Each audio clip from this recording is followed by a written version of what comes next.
apakah ada aturan protes dan marah menurut Undang-Undang Republik Indonesia? Warga Kampung Cirapuhan punya hak untuk protes dan marah jika sesuai dengan undang-undang. Mafia tanah sering saling gugat di Pengadilan Negeri Bandung, kok malah dibilang ngegugat? Mereka berkolusi antara tergugat dan penggugat. Kenapa warga Kampung Cirapuhan yang dirugikan? Sejak lama, warga memproses hak pertanahan, tapi dipersulit. Bahkan untuk membuat PBB dipersulit. Objek gugatan sebagian besar di Kampung Cirapuhan juga korbannya kita, tapi banyak yang digugat dan dibilang dago elos. Warga sudah melapor ke lembaga pemerintah dan presiden. Bukankah aspirasi dan protes lewat surat sah menurut undang-undang? Tapi banyak yang belum menanggapi. Warga tidak anarkis dan bicara sesuai data dan saksi, tapi malah dituduh ini dan itu. Sementara pihak yang anarkis malah dibantu.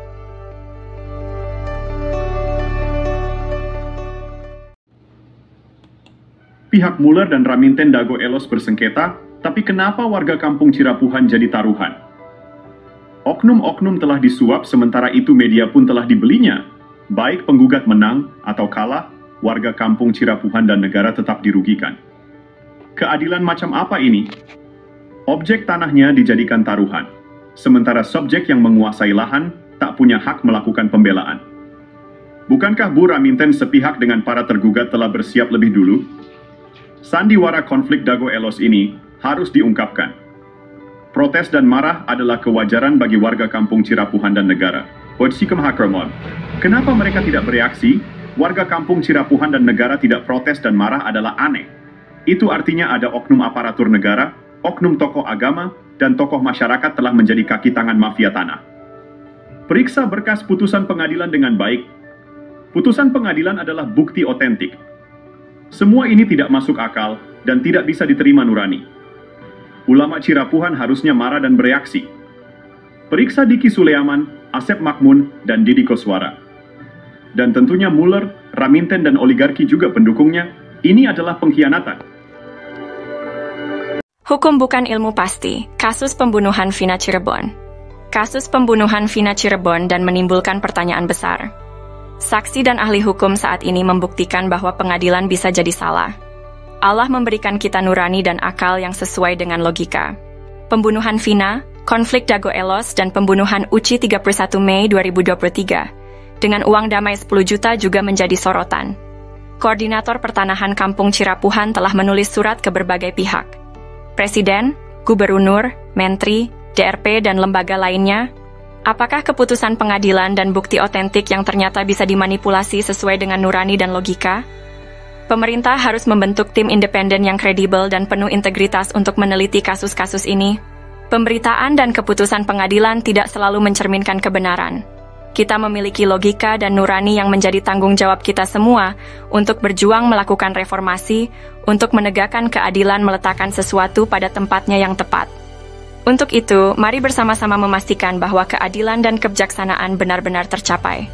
Anda tidak hanya menjadi penonton, tetapi juga menjadi bagian dari solusi untuk perubahan. Penyelesaian konflik sosial, cek versi Kampung Cirapuhan, atau versi Nawisan Kurma.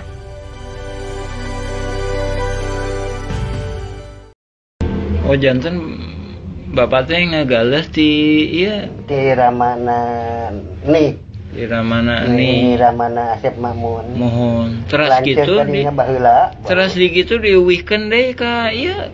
Teu urang we garapan mah di dinya aya. Mohon. Teu diuwihkeun. Maksudna teh di tilas galian dititipkeun gitu. Iya dicuwe we dititipkeun nya ku diarurus ku Didi gitu. Mohon aing kemari teh si dieu ku ieu dijual ku Surjadi. Mohon. Eta oge masalah kasusna oge, luasna oge nyerobot nu sanesna deui.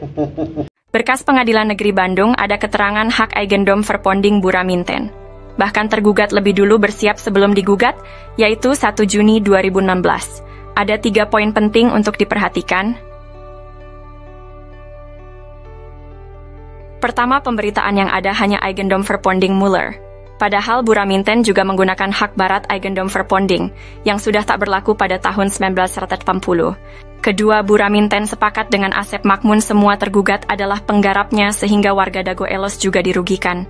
Ketiga lokasi objek paling luas, 4 hektar lebih, yaitu Eigendom Verponding 374-2, berada di Kampung Cirapuhan RW 01 Bandung, bukan di Dago Elos RW 02, namun Cirapuhan RW 21. Hanya ada 3 orang yang digugat. Pada berkas tahun 1997, luas tanah warga Dago Elos kurang dari 1 hektar, sementara objek yang digugat mencapai lebih dari 6 hektar lebih. Itu 3 poin penting dan jaringan mafia tanah telah beroperasi sejak 1918. Untuk itu pemerintah diharapkan membentuk tim independen, cek film keluarga Muller durasi 4 jam. Bahkan keluarga besar TNI Polri juga menjadi korban dari jaringan Asep Makmun, Didi Koswara dan rekan-rekannya. Warga kampung Cirapuhan dan negara dirugikan 100 miliar hingga 1 triliun, karena ini kolusi saling gugat. Bukan ngegugat, tapi saling gugat.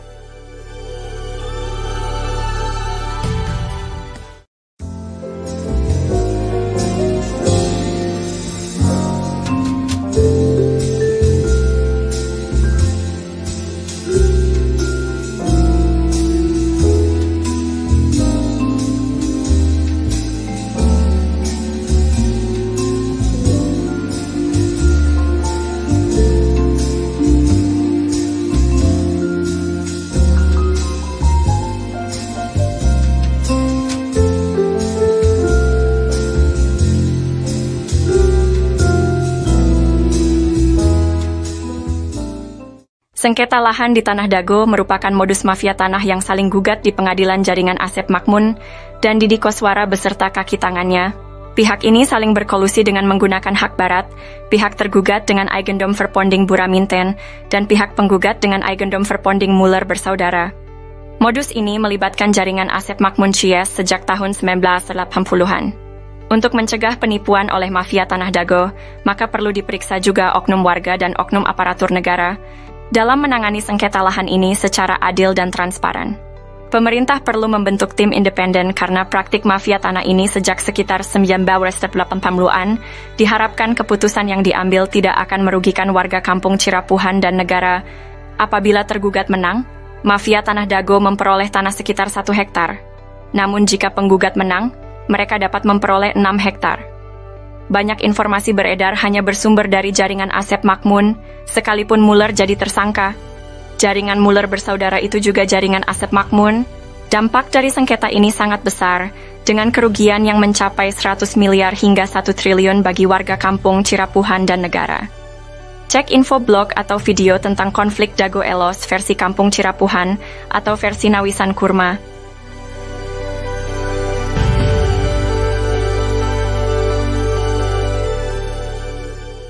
Halo semuanya, hari ini kita akan membahas sejarah menarik tentang kantor pos Dago dan terminal Dago juga, warga Dago Elos di Bandung sejak zaman Belanda. Pada tahun 1800-an, wilayah ini merupakan wilayah pribumi, lalu ada pabrik tegel Simongan. Pada tahun 1918 atau 1923 di Eigendom Verponding 3740 dan 3741. Setelah kemerdekaan Indonesia, sekitar tahun 1970-an, dibangunlah kantor pos dan terminal Dago. Pada tahun 1984, warga Dago Elos RW 02 diberi lahan di belakang terminal Dago dan belakang pasar Inpres atau kantor pos. Pribumi Dago Elos adalah keluarga leluhurnya Jana, seorang kuli panggul. Namun sayangnya jaringan mafia tanah mulai menyerobot fasilitas umum di sekitar terminal Dago dan kantor pos. Maka ini merugikan warga dan negara 100 miliar hingga 1 triliun. Untuk itu, diharapkan pemerintah membentuk tim independen untuk mengungkap jaringan mafia Tanah Dago yang merugikan warga dan negara. Semoga masalah ini segera terselesaikan. Untuk info, silahkan cek blog atau video versi Kampung Cirapuhan atau Nawisan Kurma. Terima kasih.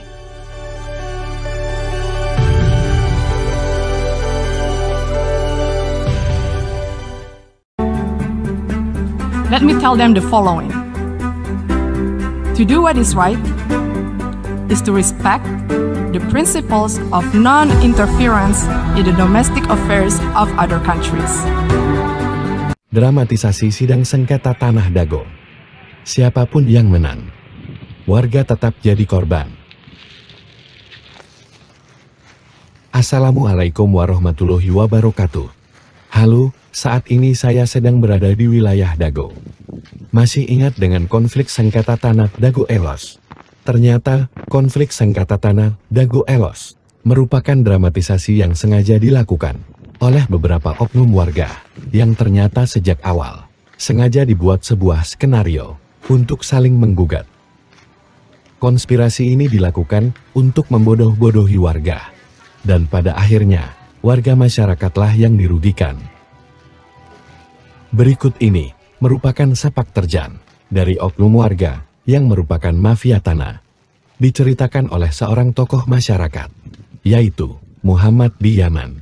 Buka channel ini untuk melihat video lengkapnya.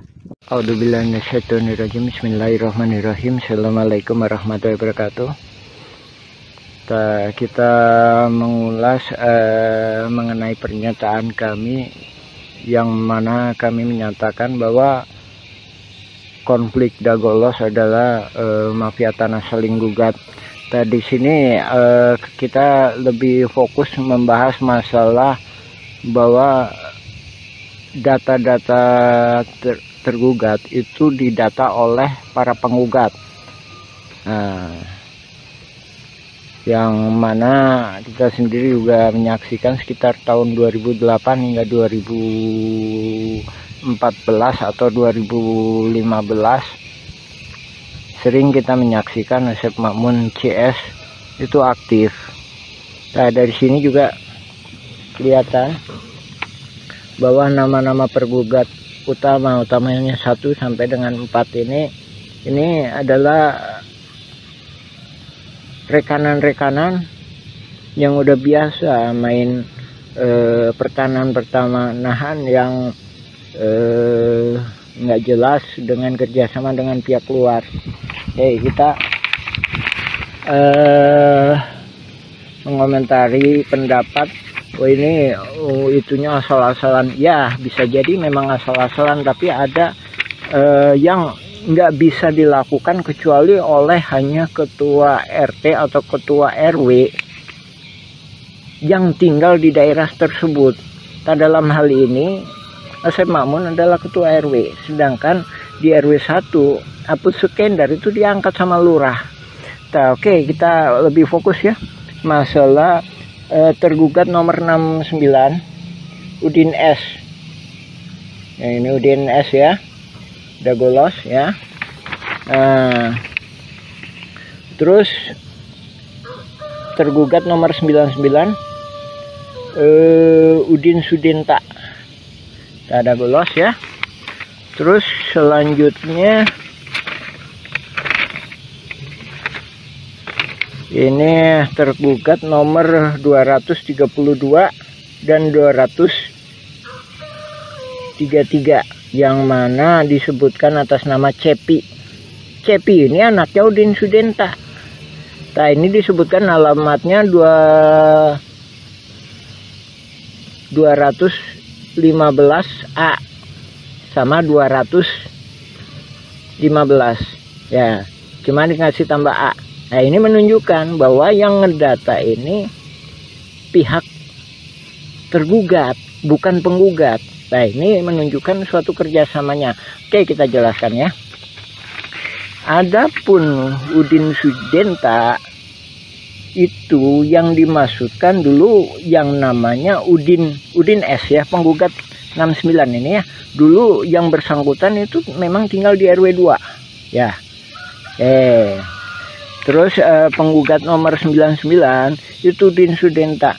Dia punya juga bidak di sebelah terminal yang sekarang dipakai tambal ban. Nah, itu ya kan. Nah, terus kenapa kok bisa itu Cepi, ada nama Cepi, padahal ini dia sendiri juga ini udah koordinasi antara penggugat sama tergugat. Nah, itu tadi ya, Cepi 200 tergugat 232 sama Cepi 233 ya. Nah, itu kita tunjukkan. Nah, ini nih. Nah, rumah ini rumah Udin Sudenta. Dari mana dia tahu bahwa ini punya Cepi? Padahal Udin Sudenta punya lebih dari 1 anak. Nah, dari sini menunjukkan pihak tergugat dalam hal ini pendata Asep Mamun CS ngambil gampangnya, oh anaknya Udin Sudenta itu Cepi. Nah, terus yang satunya lagi, kenapa diambil Cepi tergugat sebagai 233 beralamat 215 dan 215A. Ini salah satunya memang yang sebelah utara itu emang dijual yang namanya Pak Dirman. Sementara Pak Dirman itu mau jadi warga RT 07 RW 1. Ini kami duga dia khawatir kalau Pak Dirman ini dibantu oleh warga RW 01, dalam hal ini warga RW 01 yang nggak masuk dalam jaringan mafia tanah. Nah, adapun ini kita sendiri juga mohon ke pemerintah dalam hal ini ke Lurah Dago supaya batasnya diperjelas. Nah, ini batasnya diacak-acak. Tahun 99 itu batasnya di sini nih. Nah, ini kita sepakati. Jadi Demak itu masuknya ke RW 1. Kantor pos itu batas akhir RW 2. Jadi sebelah utaranya atau yang dikuasai oleh Dago Inti Geraha sekarang. Jadi asal muasalnya kan dari pribumi diserobot oleh Asep Mamun. Dari Asep Mamun ke Pak Budi. Pak Budi dijual ke PT Dago Inti Geraha. Dia peralihkan lah garapannya ya. Itu masuk RW 01. Nah, oke, diperjelas lagi ya. Jadi balik ke poin awal. Jadi ini tadi masalah Cepi atau keluarga Pak Udin itu menunjukkan bahwa detail seperti itu hanya bisa dilakukan oleh orang-orang dalam hal ini tergugat itu sebagai ketua RW, otomatis bisa dia melakukan pendataan, apalagi dia punya data di keadministrasian, apalagi juga Aput Sukendar sebagai ketua RW 1 ikut serta terlibat di dalam jaringan mafia tanah ini, yang mana Pak Aput sendiri bukan calon ketua RW tapi diangkat sama Lurah Dago sebagai ketua RW ketika masa pendataan. Ya itu ya. Lagi ya itu ya salah satu, ini cuma salah satu uraian kami mengenai itu tadi ya, mengenai dugaan kuat bahwa yang melakukan pendataan adalah pihak tergugat. Tak sehubungan dengan yang itu juga, kami sendiri sebagai pengalaman, kami Muhammad B. Yaman pengalaman sebagai ketua RT selama 2 periode. Jadi seandainya kami disuruh ngedata para tergugat seperti ini, juga kemungkinan kami nggak sanggup. Masalahnya bukan warga kami.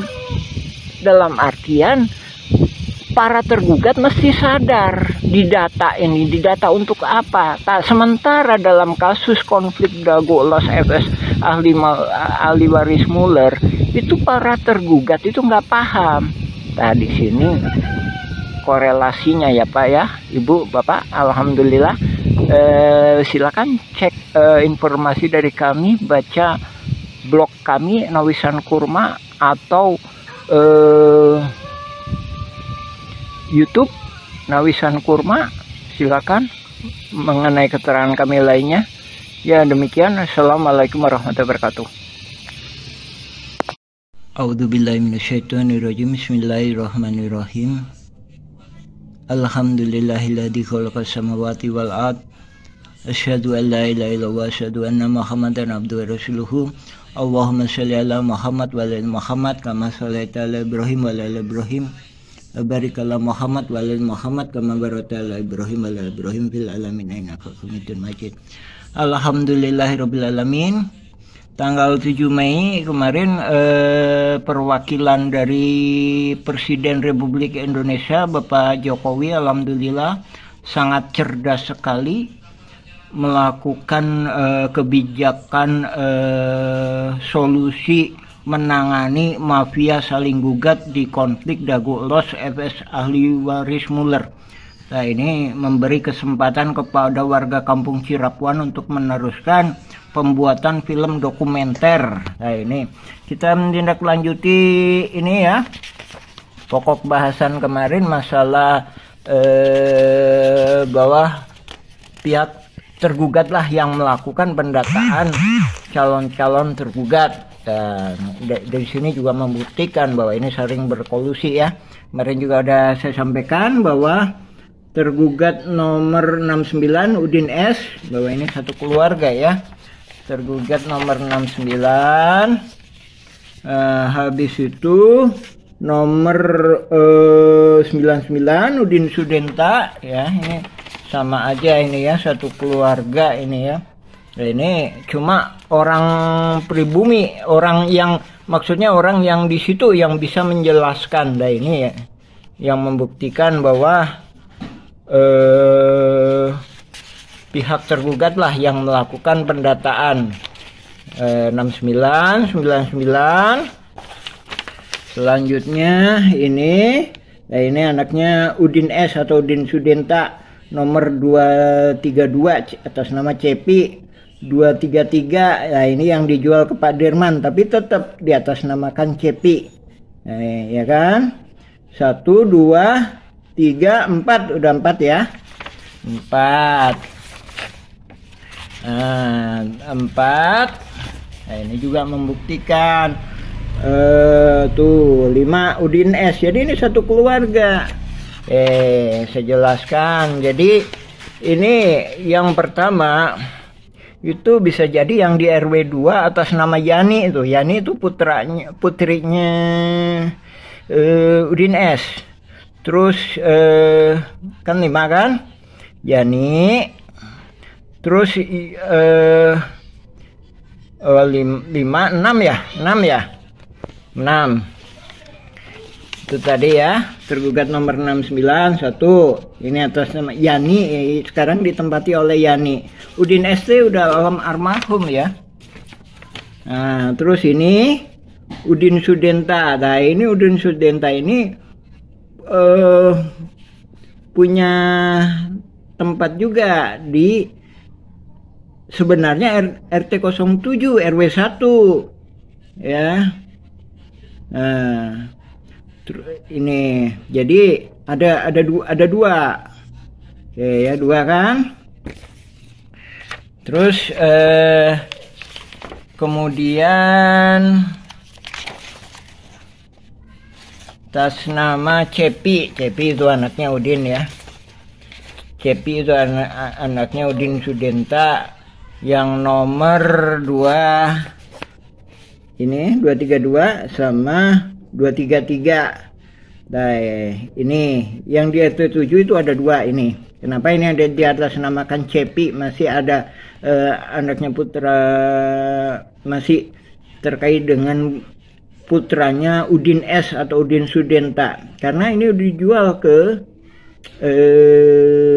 Pak Dirman. Ini sebenarnya lokasinya di RT 07 RW 1 ya, RW 1. Alhamdulillah ini saya menyambut baik. Jadi Bapak Presiden Pak Jokowi melalui stafnya sangat cerdas dengan tidak mau melibatkan warga kampung Cirapuan. Masalahnya yang membuat masalah kan mafia saling gugat ya mereka, yang menyelesaikan ya memang harusnya mereka. Itu kalau kita ditanya Muller penipuannya di mana, kita nggak bisa menunjukkan kecuali menunjukkan lewat oknum-oknum kaitannya dengan oknum-oknum. Itu tadi kan. Lagi ya, 69, tergugat 69, 99, 232, 233. Kan? Habis itu 301. Nah, ini kami berjelaskan. 1 ditempati Yani, putranya Udin Sudenta. Terus kedua di RT 7 itu ada 2, yang satunya dipakai si Cepi, anaknya Udin S, yang Kedua, dijual ke Pak Dirman, dioper aligalapkan ke Pak Dirman, tapi tetap atas nama Cepi. Terus ada lagi di terminal Dago, itu ada dua, satu buat warung kopi, kedua bikin tambal ban. Nah itu membuktikan ya bahwa ini nggak akan mungkin kalau yang melakukannya pihak penggugat yang notabene nggak paham betul area sekitar sini ya. Alhamdulillah kita menghormati kebijakan Bapak Presiden. Kita juga udah nulis nih, Bapak Panglima Perang Tertinggi Republik Indonesia, nih nomor suratnya. Ini total berkasnya beratnya lebih kurang 2,7 kilo. Adapun yang kita kirim surat ke DPR pusat beratnya 3 kilo.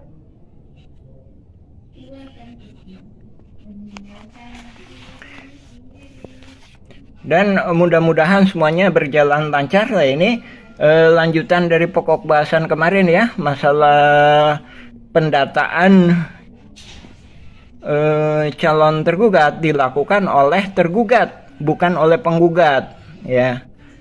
Jadi dari sini korelasinya bahwa menunjukkan bahwanya ini adanya saling berkolusi antara pihak tergugat maupun penggugat. Nah, kita tunggu kelanjutannya, mudah-mudahan mendapatkan suatu jalan keluar yang terbaik. Utamanya buat warga-warga yang memang benar-benar memiliki hak di area pertanahan yang disebut ex-egendom, yang riwayat sebelumnya pernah diduduki oleh pribumi yang bernama Nawisan. Ya, mungkin untuk bagian ini masalah tergugat, pendataan tergugat, kami cukupkan. Kita insya Allah kita sambung lagi. Nah, ini data nama-nama para penggugat yang kemudian dijadikan tersangka oleh Polda Jabar. Ini kan.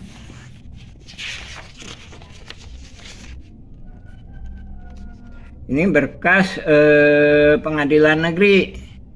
Silakan simak berita dari kami atau juga bisa ngambil sebagai referensi juga berita dari putusan pengadilan negeri Bandung, pengadilan tinggi, kasasi dan peninjauan kembali Mahkamah Agung. Alhamdulillahirrabbilalamin. Assalamualaikum warahmatullahi wabarakatuh. A'udzubillahiminasyaitonirrajim. Bismillahirrahmanirrahim. Nama saya Muhammad B. Yaman, Koordinator Pertanahan Nawisan Kurma, Kampung Cirapuan, RT 7 RW 1, Kelurahan Dago, Kecamatan Coblong, Kota Bandung. Dalam kesempatan hari ini kita menjelaskan perihal surat BPN. Nah, ini kita perdalam lagi ya. Surat BPN tahun ini, tahun 1983. Nah, ini surat ini ditujukan kepada Gubernur Jawa Barat. Nah, ini memorialnya. Nah, ini yang kemudian memorialnya kepada Lurah Dago ya. Ini yang kemudian dimanfaatkan oleh oknum mafia tanah untuk saling gugat. Nah, makanya itu saya sampaikan mafia tanah ini bergerak mulai sekitar 1980-an. Nah, adapun surat ini latar belakangnya kita dikasih oleh Pak Agus. Nah, ini sebagai ketua RT dulunya di RW 02. Ya, Pak Agus ini. Nah, adapun ada penggarap-penggarap sejak 1965 kita nggak tahu. Adapun yang kita ketahui itu sejak 1980-an. Nah, dari sini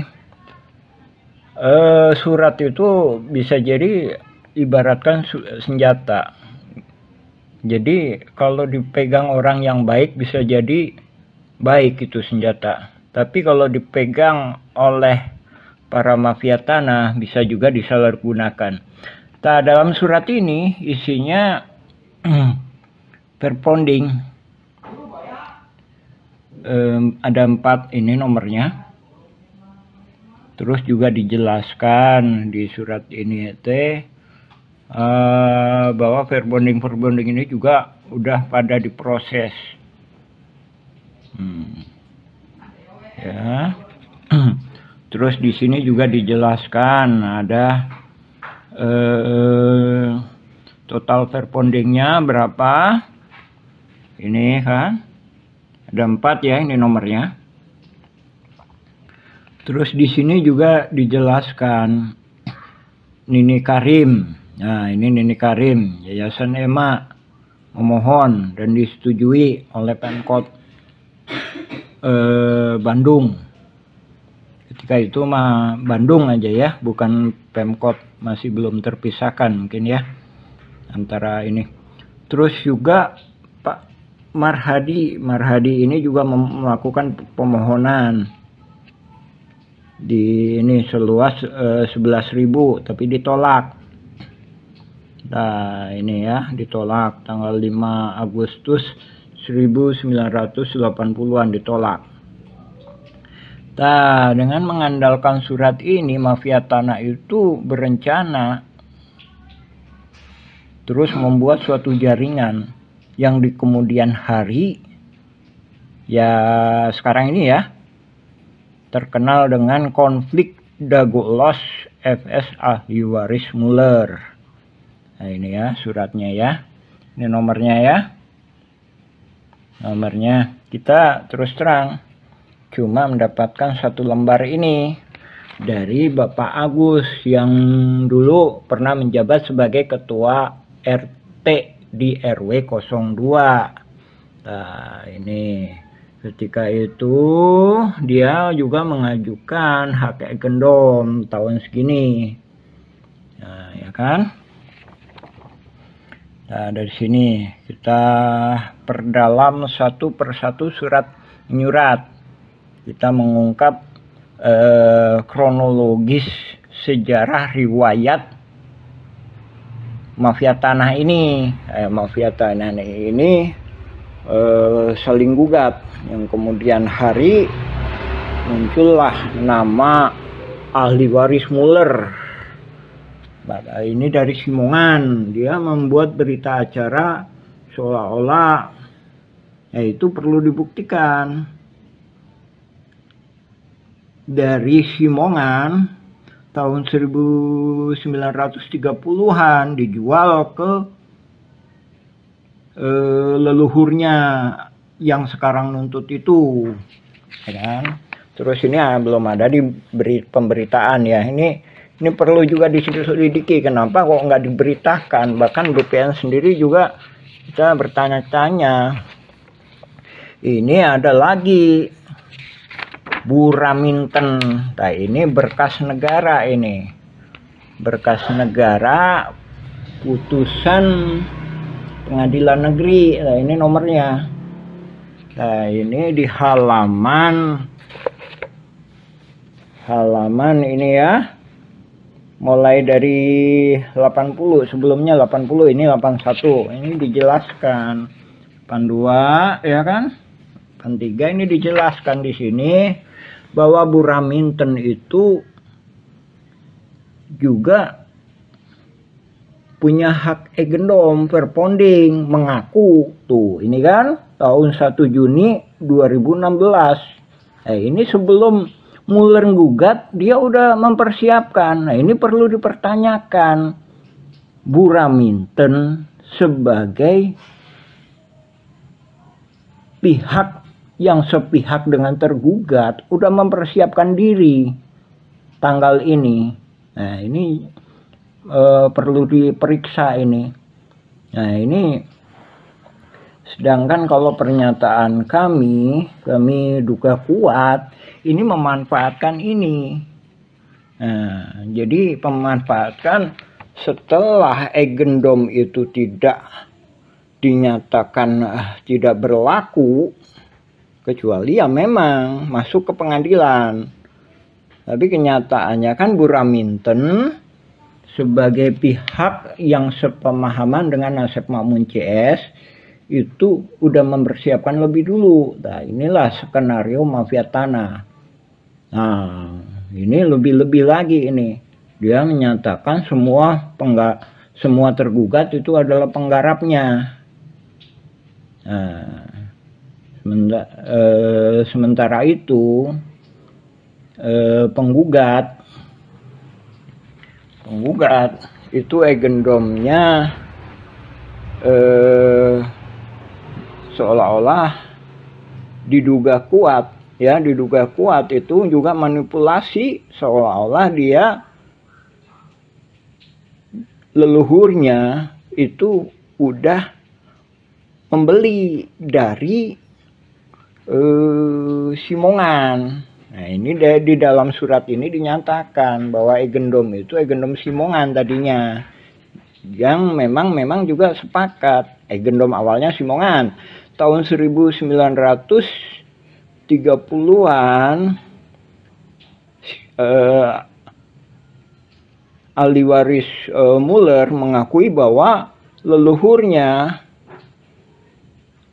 atau Hendrik Muller itu membeli dari Simongan. Anehnya yang dibeli 3 verponding. Nah, sebagaimana pernyataan kami, sebenarnya verponding ini pun untuk wilayah sini nggak bisa. Ini pribumi lebih dulu, buktinya dengan adanya makam. Nah, di sini adanya makam. Jadi sebelum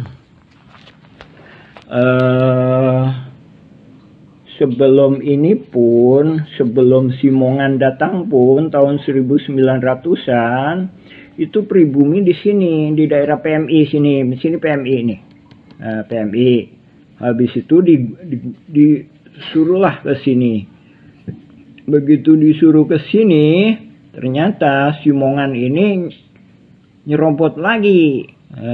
Simongan itu kan Belanda penjajah, robot lagi. Nah, akhirnya juga disepakati lah di sini, ya kan? Di sini, ini pribumi. Jadi di sini Nawisan dan beserta keluarganya, beserta pribumi-pribumi lainnya. Nah, ini juga saudaranya Nawisan.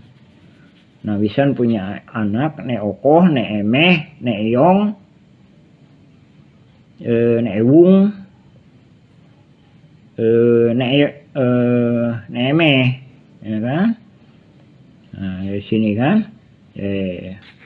Nah, dari sini juga udah ada pertentangan. Setelah Indonesia merdeka pun direbut kembali pribumi beserta tentara keamanan rakyat dan juga pemerintahan Indonesia, ya. Jadi kesepakatan damai, balik lagi kesepakatan damai itu, ini pabriknya Simongan di sini nih, atau yang sekarang disebut RW 2. Nah, ini sementara ini RW 1. Nah, ini RW 1. Kenapa? Karena ini juga termasuknya keluarga Nawisan. Ya. Nah, adapun Nawisan Kurma bukan berarti ini tanah Nawisan. Yang kita maksudkan tanah yang pernah diduduki pribumi yang bernama Nawisan. Mudah-mudahan penuh karoma itu ya. Silakan cek video dan blog-blog kami Nawisan Kurma atau Dago Ulos versi Kampung Cirapuhan. Nah, ini kita berusaha menjelaskan pada dunia. Nah, ini adanya gugatan Muller ini udah merubah sejarah ini, merubah sejarah. Nah, ini Asep Makmun sendiri katanya dari Nini Karim. Sebenarnya juga dia nggak jelas. Dia juga udah ngoper-ngoperkan. Bahkan kedatangan Asep Makmun sendiri itu diajak sama bapaknya tahun 1960-an. Diajak kerja. Jadi bapaknya sendiri bernama Ahya itu numpang. Didi Koswara itu nikah dengan Eni. Eni itu anaknya Ahya, bapaknya Asep Makmun. Jadi juga numpang gitu. Jadi kesepakatannya bukan pemilik tapi numpang gitu.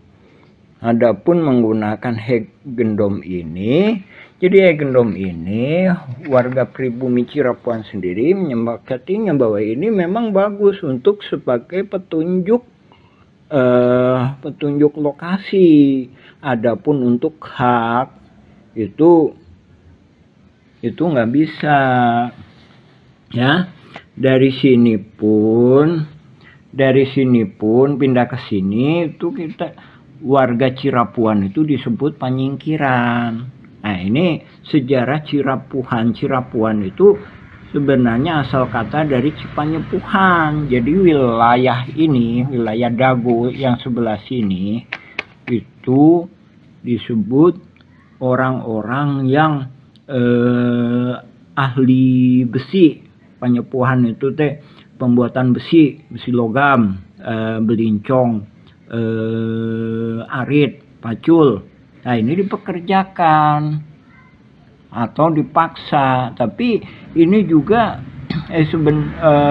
menurut pribumi akad-akadnya itu pribumi ini, leluhurnya ini kerja disuruh Belanda atau dipaksa ya membuat rel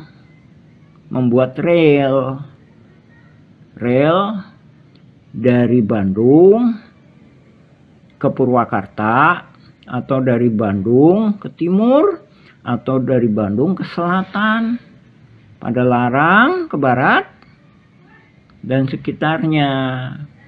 Selain itu, pribumi Cirapuhan ini berkebun. Tadi sinilah berkebun PMI ini.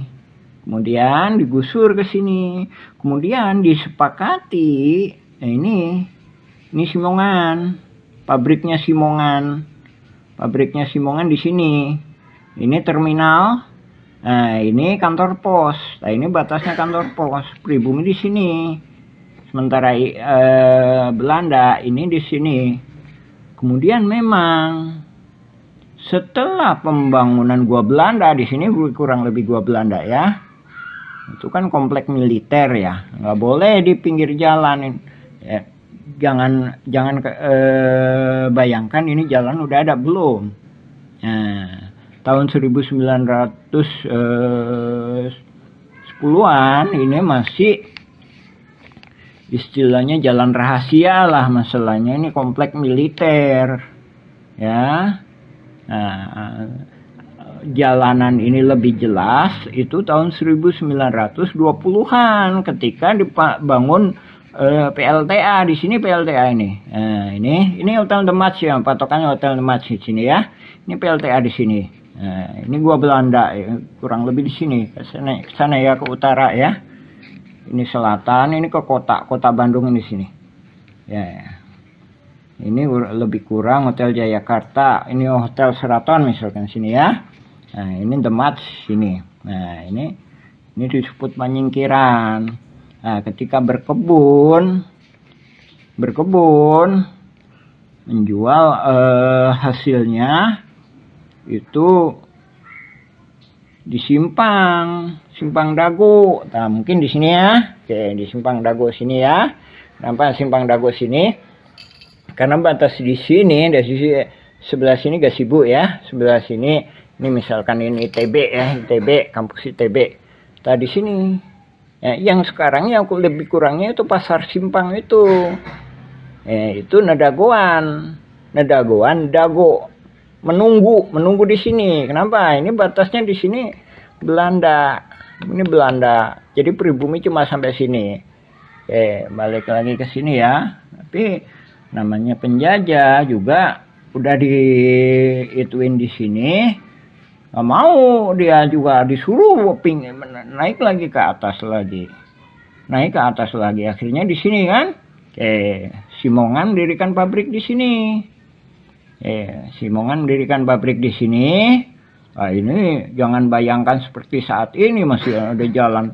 Enggak, ketika itu 1900-an masih banyak binatang buas. Bahkan ini juga masih banyak bambu-bambu dan pepohonan. Nah, Simongan mendirikan pabrik di sini.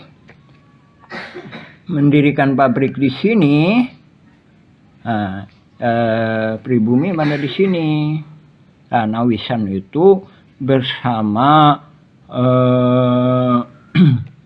saudaranya dan atau temennya. Kemudian di sini, nah ini leluhurnya Bu Iyos itu, Bu Iyos misalkan. Nah ini ntar Juanta itu di sini, Cirapuan Timur ini. Nah, ingat ya, Cipanyepuhan. Jadi Cipanyepuhan itu boleh dikata tempat pembuatan besi tempa.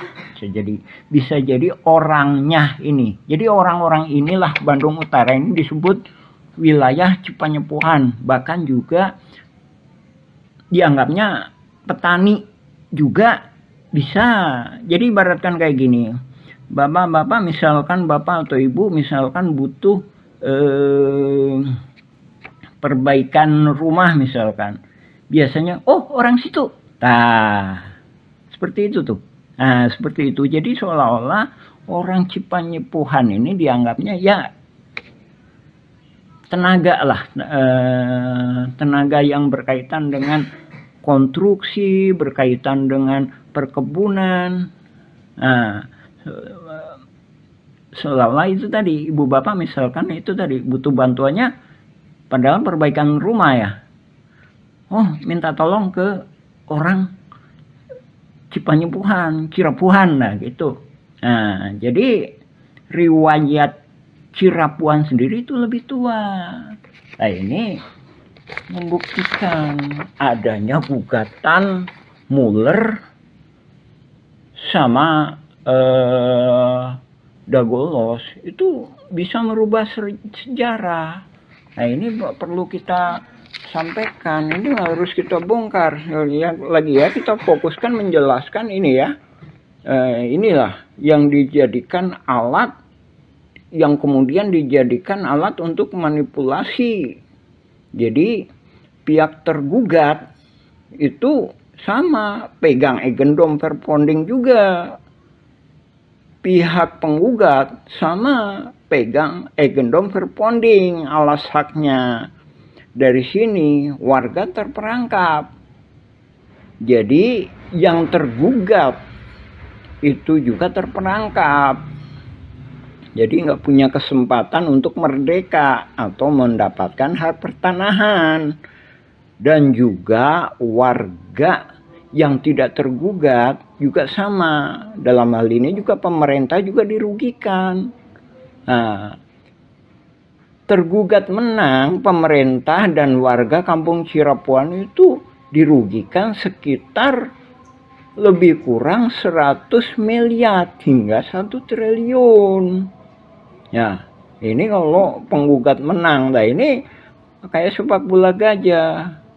Jadi oknum-oknum ini mengusahakan supaya penggugat menang. Alhamdulillah udah Isya ya, kita sambung lagi ke bagian berikutnya. Ini riwayat surat BPN ya. Ini ingat ya, ini suratnya. Alhamdulillah. Assalamualaikum warahmatullahi wabarakatuh. Ini bagian pertama, kita sambung lagi insya Allah ke bagian selanjutnya. Alhamdulillah. Assalamualaikum warahmatullahi wabarakatuh.